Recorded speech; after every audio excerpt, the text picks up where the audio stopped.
Buen día. Queremos agradecerles, antes que nada, el que hayan contestado la encuesta. Realmente para nosotros y para ustedes seguramente también, esto es algo nuevo, la cursada virtual. Y, y tanto ustedes como nosotros no podemos vernos las caras, las reacciones, las caras de duda, los aburrimientos, las alegrías, las sorpresas. Todo eso no lo estamos teniendo. Y desde el equipo docente estamos buscando las maneras de poder escucharnos. Que ustedes nos escuchen a nosotros es más fácil, pero nosotros escucharlos a ustedes no tanto. Así que les agradecemos muchísimo el esfuerzo que hicieron por contestar y por estar presentes y por seguir las clases. Así que bueno, muchísimas gracias por eso. Y bueno, especialmente en este momento que nosotros compartimos es algo que estamos viendo todas las comisiones, es decir, todo el nivel.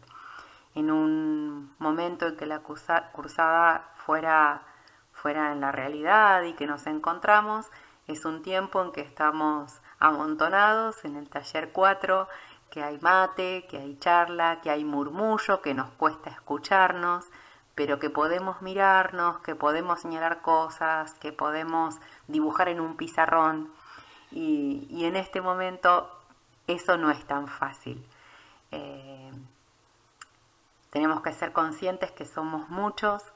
Ustedes ya saben, porque nos presentamos los docentes, que somos varios, pero ustedes son muchísimos, son 230 estudiantes.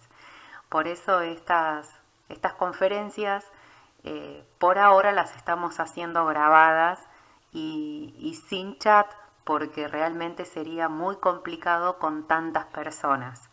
Hacer un Zoom sería muy difícil.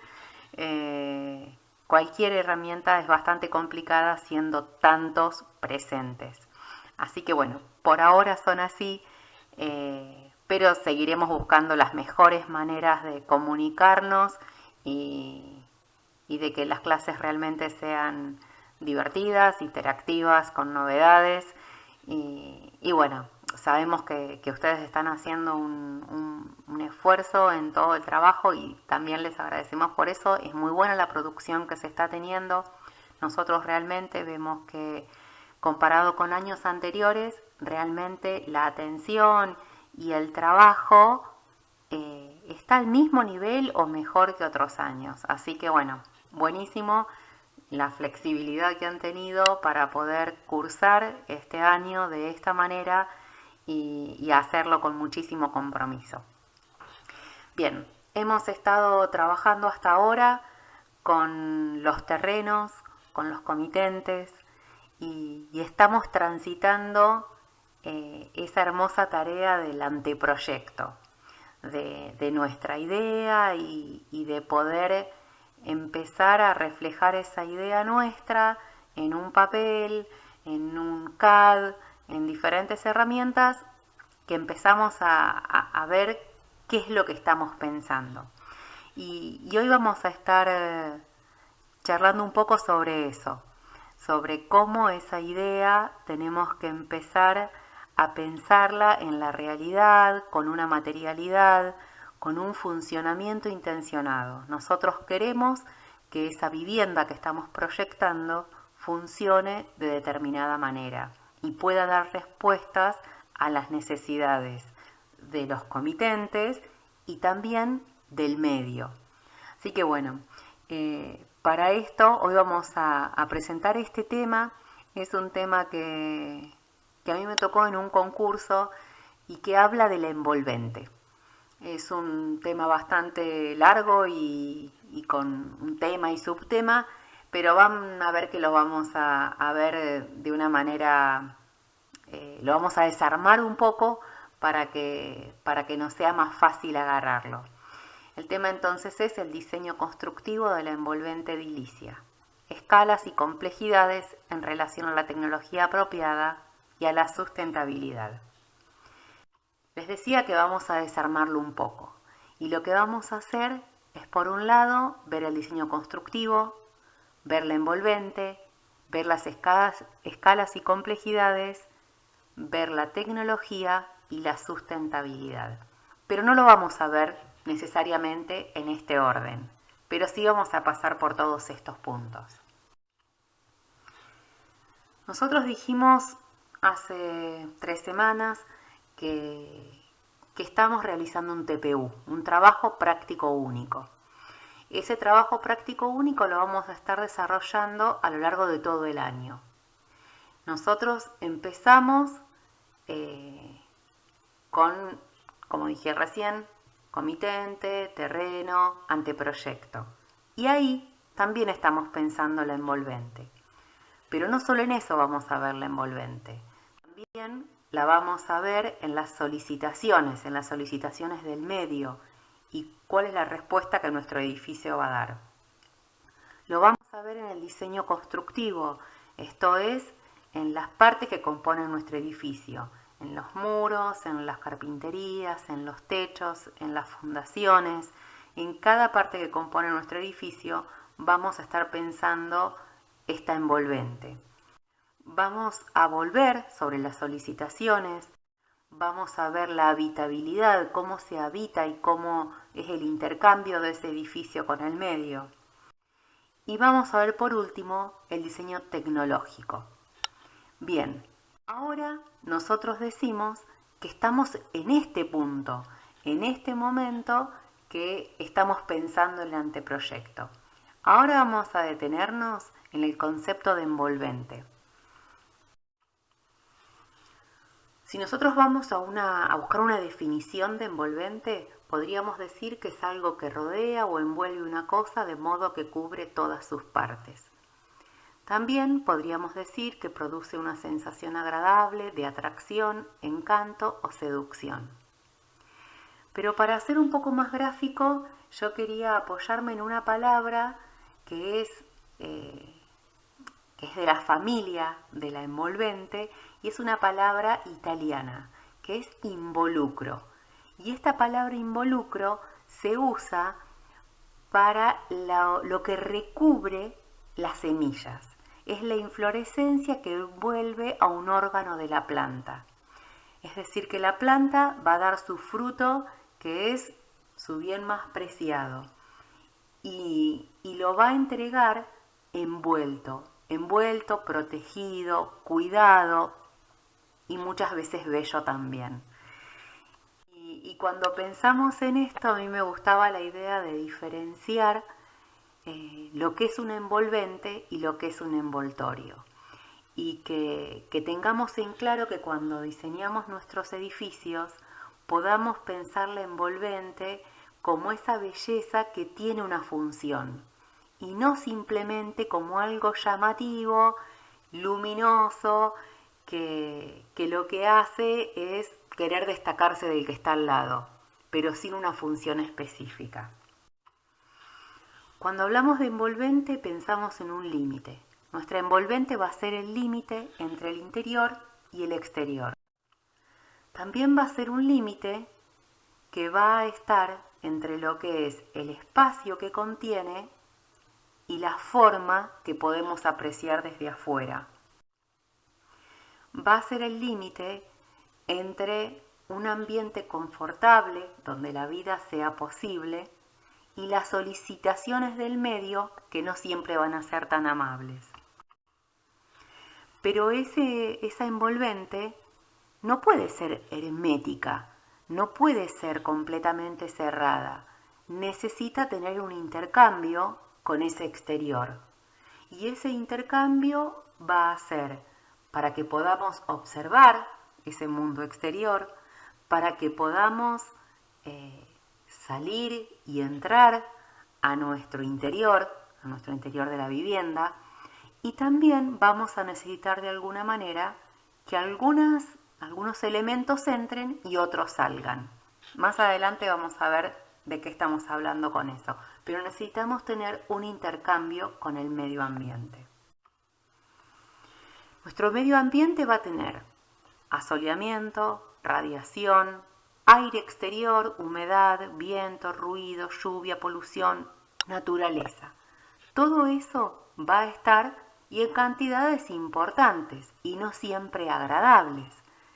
nosotros vamos a generar entonces una envolvente que de alguna manera va a filtrar todo eso que está en el exterior.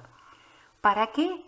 Para lograr que en el interior esa vida sea confortable y que tengamos un confort lumínico, térmico, hidrotérmico, que nuestra calidad de aire interior sea buena, que tengamos un confort acústico y que psicológicamente nos sintamos bien en ese interior. Ahora vamos a ver algunos ejemplos donde la envolvente es un rasgo fuerte de ciertas viviendas. En este caso se trata de una vivienda que está emplazada en un terreno con algo de pendiente, una zona boscosa que, que está en la margen de un lago en Chile. Vemos como el arquitecto en esta vivienda quiso respetar una envolvente bastante fuerte desde el lenguaje y de esta manera pudo envolver su vivienda en sus laterales, en sus cubiertas, con materiales bastante duros y en color negro, como mostrando la firmeza de ese límite entre el interior y el exterior. Y por otro lado, eligió abrirse hacia los lugares más interesantes de la vivienda, con importantes semicubiertos hacia el sur, donde tienen las lluvias predominantes, y una mayor apertura en lo que sería el noroeste y con vistas al lago.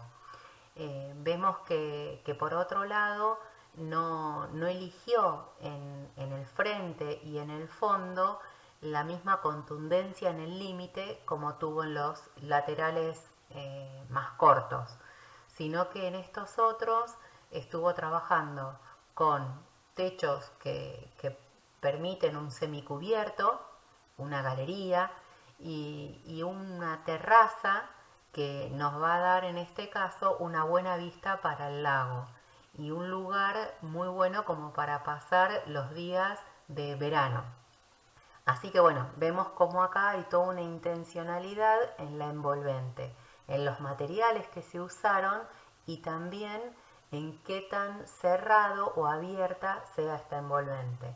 Y vemos en este caso un interior donde claramente hay un espacio integrado de estar-comedor muy abierto hacia el lago y hacia la mejor orientación, logrando una muy buena iluminación de la vivienda. En este caso también tenemos una envolvente que se muestra bastante cerrada, una espalda fuerte, con algunas pequeñas ventanitas que permiten la iluminación de la vivienda, pero claramente esta vivienda tiene toda una cara escalonada que permite abrirse hacia ese paisaje tan maravilloso en esta sierra. Y realmente acá lo que hay es un cuidado de los días de sol. Hay un semicubierto bastante importante que todos los ambientes de la casa van a estar protegidos por ese semicubierto. Y va a haber un intercambio muy fuerte de la vivienda hacia los espacios exteriores que están materializados por estas terrazas de madera, y claramente va a haber mucha carpintería vidriada y luego unos herramientas móviles que van a estar de alguna manera filtrando ese sol que en este lugar es muy fuerte. Así que bueno, vemos también acá un ejemplo de cómo la envolvente nos va a estar protegiendo de los lugares, de las orientaciones menos favorecidas, ya sean por vientos predominantes o por el asoleamiento en lugares donde empieza a ser molesto en las temporadas de verano. Esta vivienda no solo va a estar dando respuesta al entorno natural, sino también al cultural. Y acá vemos unas vías de tránsito importantes que la vivienda va a estar aislándose de alguna manera y con sus materiales va a estar expresando esa distancia que necesita poner de esos lugares. Vemos que hay materiales de piedra y de hormigón que claramente marcan un límite. para luego pasar a materiales que se van alisando, ablandando hasta llegar a la madera. Y luego sí va a buscar una interacción con el medio que sí le interesa. Y vemos que hay un juego importante en cerrarse a ese medio y abrirse a ese medio. Es así que vemos en la planta alta un interior con un piso que va a estar prolongándose hacia el exterior. Con una carpintería de vidrio va a estar permitiendo las visuales de ese lugar y un paso fluido para disfrutar de esa terraza y tener todo ese lugar como un mirador 360 grados. Y vemos también como en los diferentes espacios exteriores va a haber todo un juego con ese techo que es parte de la envolvente y que va a estar permitiendo la creación de espacios interiores bastante bien limitados y otros semi exteriores donde simplemente se están cubriendo y poniendo pisos y poniendo algunas paredes, pero permitiendo la circulación y el paso del viento, el asoleamiento y las visuales hacia los lugares que los arquitectos quieren dirigir las miradas de quienes recorren esa vivienda. Y vemos como también en este ambiente de la planta alta se llega a un lugar muy protegido, muy cuidado, muy cálido, pero por otro lado permite con ese aventanamiento en esquina unas visuales muy buenas como un mirador nuevamente de la misma manera que lo hacían por las terrazas. Así que esta es otra manera en cómo los arquitectos estuvieron relacionándose con ese medio y comunicando con esa envolvente.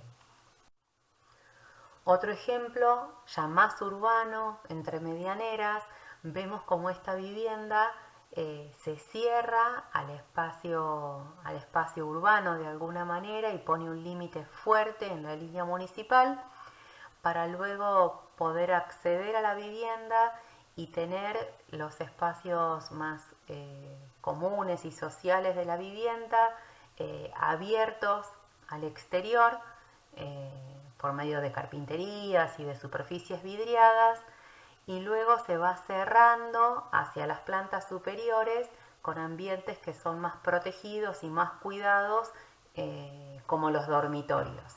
Y vemos acá algo interesante, que esa envolvente no es abierta o cerrada, sino que hay otras que son intermedias y que van a estar funcionando como un tamiz que va a estar dándole privacidad, en el caso de las que están hacia la línea municipal, dándole privacidad a esos dormitorios. Y vemos como hay todo un cerramiento vertical muy permeable logrado por medio de ladrillos que van a permitir el paso de la luz y del aire hacia otra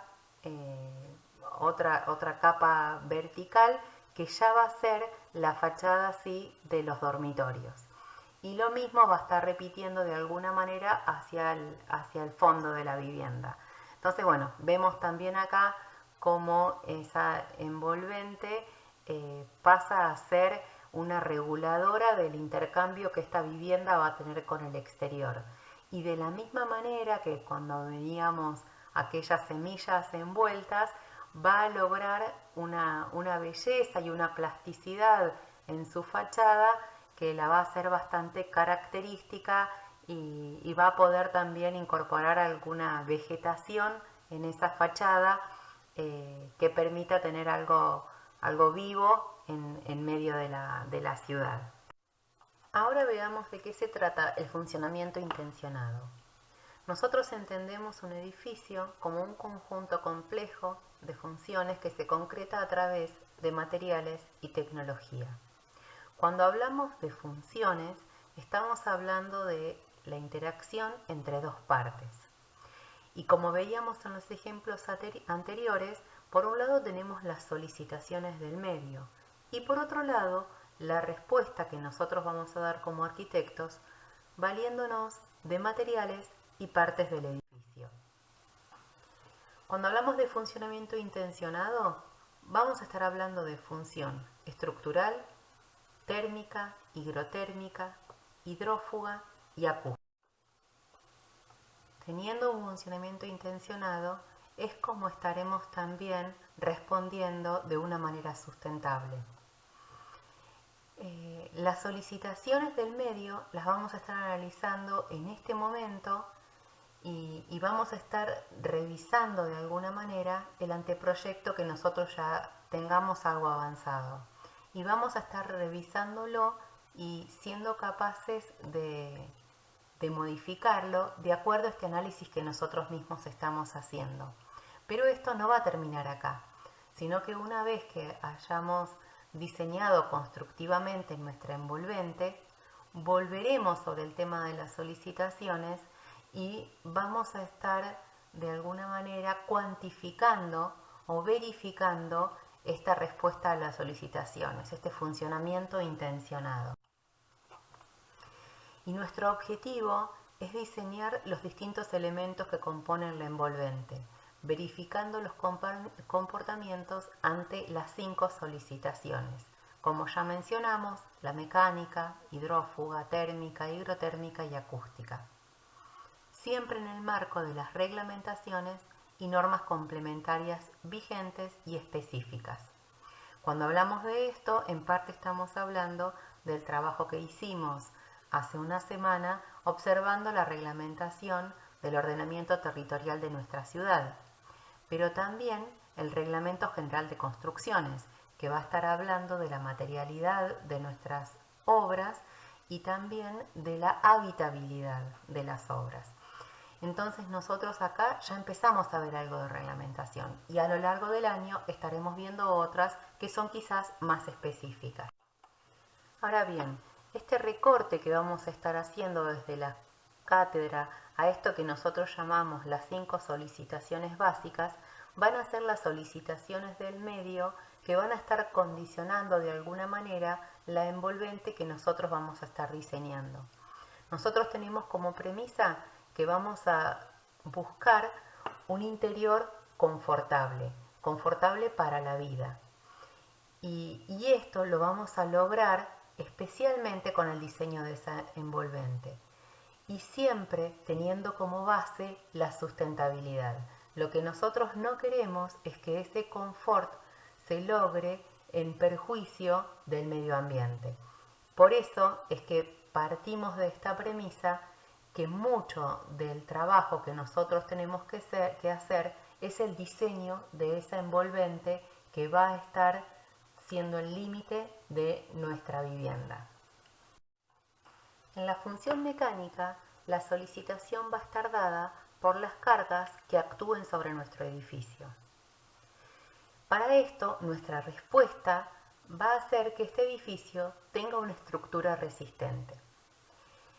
Para que nosotros podamos asegurar que esa estructura va a ser resistente, vamos a tener que inicialmente realizar un análisis de carga, es decir, saber cuáles son las cargas que van a estar afectando nuestro edificio y qué magnitud tienen. Por otro lado, vamos a tener que saber cuál es la deformación de las piezas de nuestra envolvente. Vamos a tener que tener claro cuáles son las deformaciones y también de qué magnitud son. ¿Para qué? Para que nosotros podamos predimensionar esas piezas y que ese dimensionamiento sea para que las deformaciones sean aceptables. Por otro lado, vamos a tener que rigidizar nuestra envolvente para que no se deforme. Y también vamos a tener que tener en claro cuál es la vinculación con los apoyos, para que toda nuestra envolvente esté trabajando de manera global. Y que en esto es importante que cada uno de ustedes pueda empezar a mirar lo que ya diseñó y que pueda analizar realmente que las cargas puedan llegar a suelo firme y que no se interrumpan. Nosotros tenemos que garantizar que las cargas que se producen en los techos puedan llegar a los muros, puedan recorrer esos muros y llegar hasta las fundaciones. Si nosotros de alguna manera estuviéramos interrumpiendo ese camino de las cargas, vamos a tener un problema estructural y esa estructura ya no sería resistente, que era lo que nosotros queríamos tener. Así que bueno, en esto sería importantísimo que cada uno empiece a mirar su propio diseño de anteproyecto, ahora con los ojos puestos en esta estructura resistente. Ahora bien, las cargas van a estar normalizadas y podemos separarlas en 4 tipos de cargas. Vamos a tener las cargas gravitatorias, que se dividen en 2. Por un lado tenemos los pesos propios, que tienen que ver entonces con una carga permanente que vamos a tener en nuestro edificio. Y por otro lado vamos a tener las sobrecargas, que no es un peso permanente, pero sí es un peso que se estima de acuerdo al uso que va a tener ese edificio. Por otro lado tenemos el viento, y en el viento vamos a tener que considerar la presión que va a ejercer sobre nuestro edificio y la succión que va a tener también. Por un lado vamos a tener que conocer nuestros vientos predominantes y vamos a poder ver cuál es la presión que va a estar ocasionando sobre algún muro o sobre algún faldón del techo, o también sería para que nosotros estemos mirando si hay otro faldón del techo que puede estar de alguna manera succionando y que nuestro techo no tienda a caerse al piso, sino a volar por el aire. Después tenemos 2 cargas más, que son las de nieve y sismo, pero que en la localización geográfica que nosotros tenemos no son de las que van a estar incidiendo. Cuando nosotros diseñamos nuestra envolvente, tenemos que entender cuáles son los esfuerzos a los que está sometido. Y vamos a ver, por un lado, el esfuerzo de compresión. Los muros van a estar trabajando a la compresión, es decir, van a tener una carga que va a ser vertical, axial a sus fibras, y va a estar contrarrestada por otra fuerza en las fundaciones de la vivienda. Entonces los muros van a estar sometidos a compresión, al esfuerzo de compresión. Las fundaciones, en su parte inferior, también van a estar sometidas a compresión, como es el caso de las zapatas o de las bases. Luego vamos a tener algunos elementos que están trabajando a tracción. Entendemos por tracción a la fuerza contraria que hablábamos inicialmente en la compresión. La tracción también va a ser una fuerza contraria, pero que va a tender a separar las fibras de nuestra pieza. También va a ser lineal, también va a ser axial, pero en sentido contrario.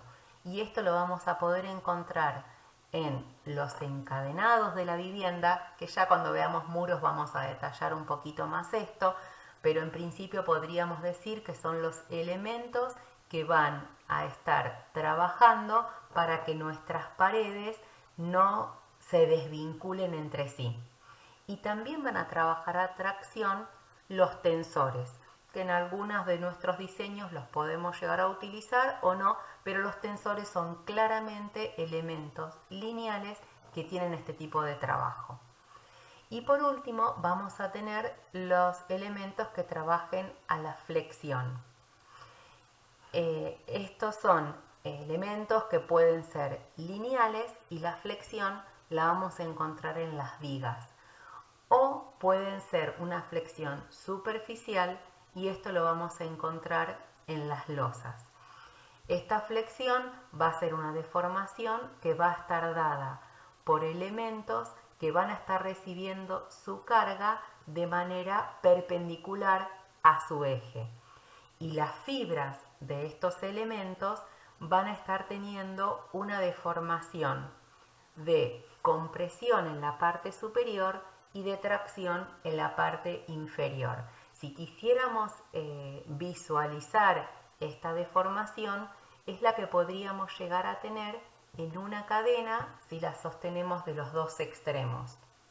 Vamos a estar viendo una deformación que va a estar recorriendo esa cadena.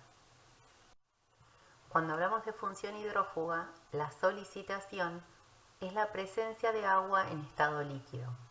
Y no solo la presencia de agua, sino la fuerza que va a ejercer para que se introduzca en nuestra vivienda. Esta fuerza puede ser la energía cinética, la capilaridad o la gravedad. Y nuestra respuesta es la de impedir el ingreso de agua al interior. ¿Por qué? Nosotros queremos evitar patologías. Por un lado, las patologías que queremos evitar son las que puedan dañar nuestros materiales, los materiales de la construcción.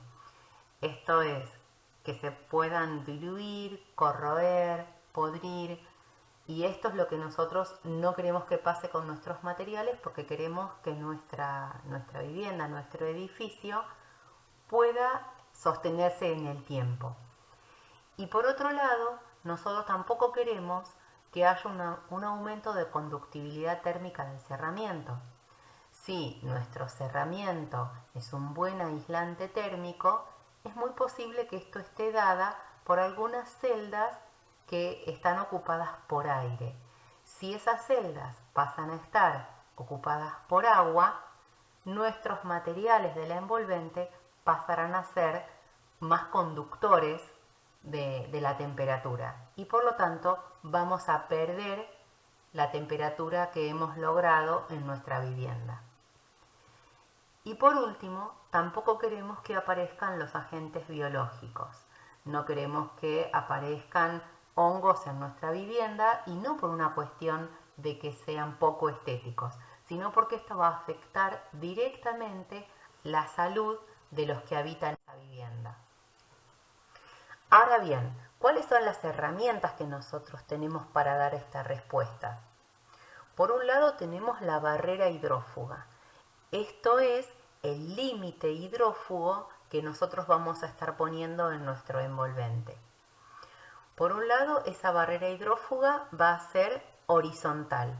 Cuando hablamos de una barrera horizontal, vamos a estar tratando las que tienen que ver con nuestros pisos y también las que vamos a tener en todo el perímetro de la vivienda, y van a estar separando lo que es la mampostería de cimiento de la mampostería de elevación.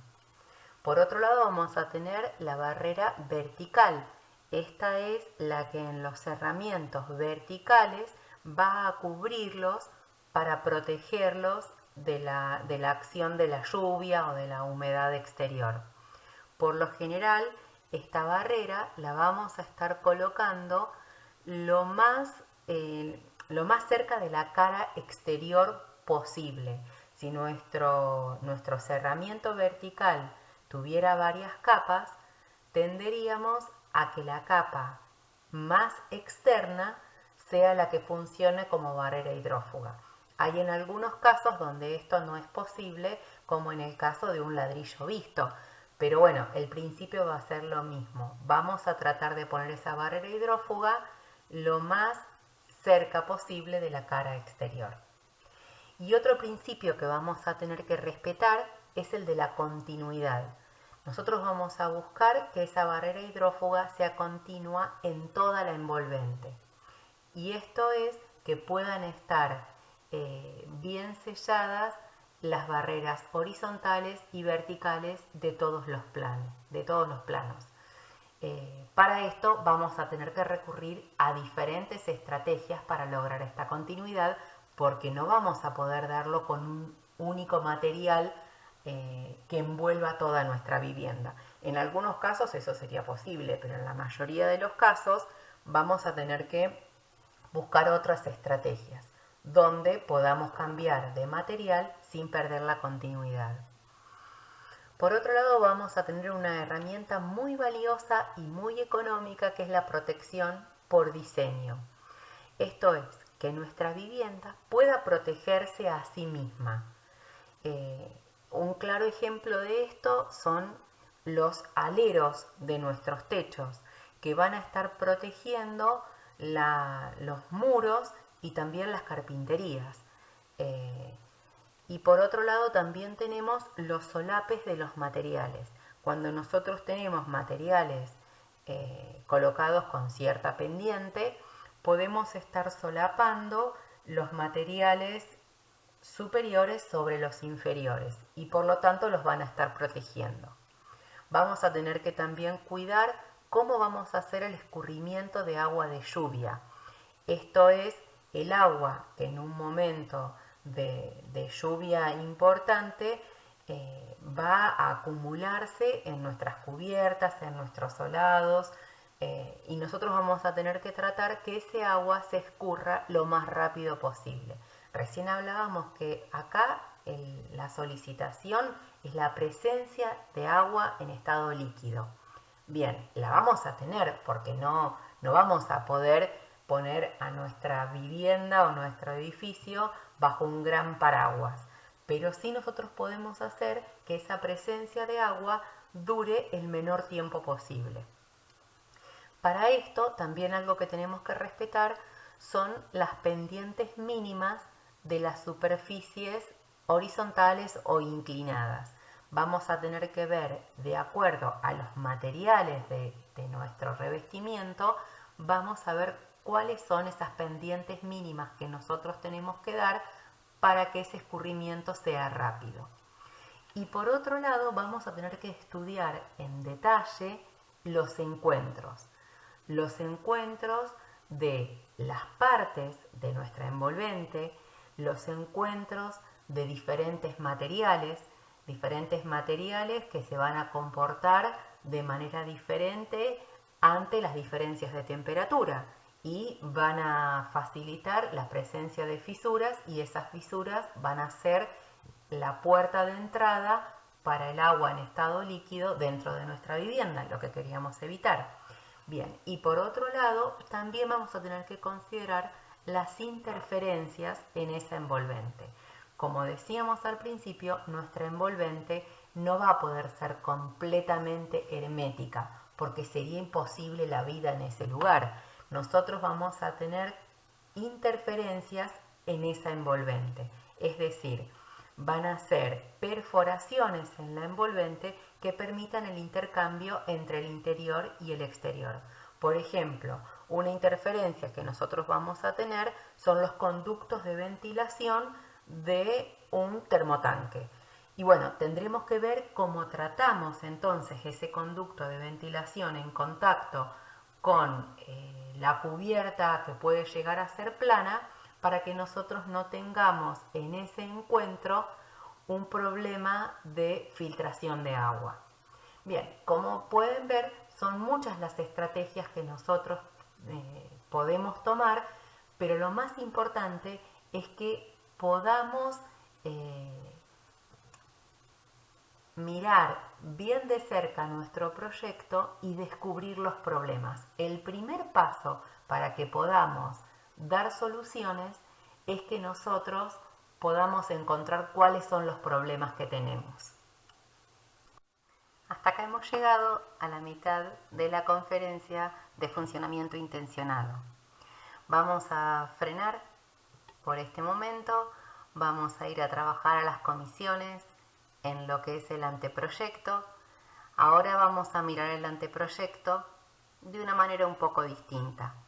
Vamos a ver cómo estamos pensando la envolvente, vamos a ver cómo estamos tratando la forma, vamos a ver cómo empezamos a dar respuesta a la solicitación mecánica y cómo lo hacemos también con la solicitación hidrófuga. Así que bueno, seguimos en las comisiones, seguimos trabajando con el anteproyecto y este tema concretamente lo vamos a seguir de la siguiente manera.